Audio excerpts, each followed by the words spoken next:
Kwak. Ito na. Mataas talaga yung timbre ng boses mo, no? Yes po.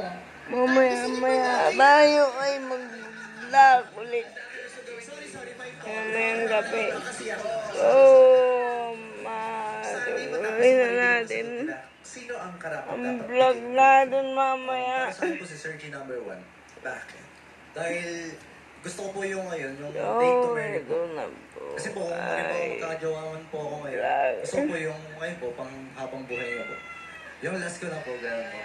Pero Hindi po nagre-react kasi si tayo Christiana. naka-vlog tayo kagabi. Kalimutan ko guys. Hirap Okay. patunayan ang sarili dyan sa mga madlang people. Hindi mo naman sinabi, may rally pala rito. Hindi, si Christiana kasi din, nag-react talaga eh. Nag-react! Anong reaction? Hindi po tayo naka-vlog ng kape. So, pasensya na po. Ba't ka gumanon, Christiana? Naniniwala ka ba? Dati, hindi. Ngayon, siguro po, medyo. Mas lalong hindi daw. Kasi, Ngayon, baka ang gusto niya, yun yung pinapangarap niya para sa sarili niya.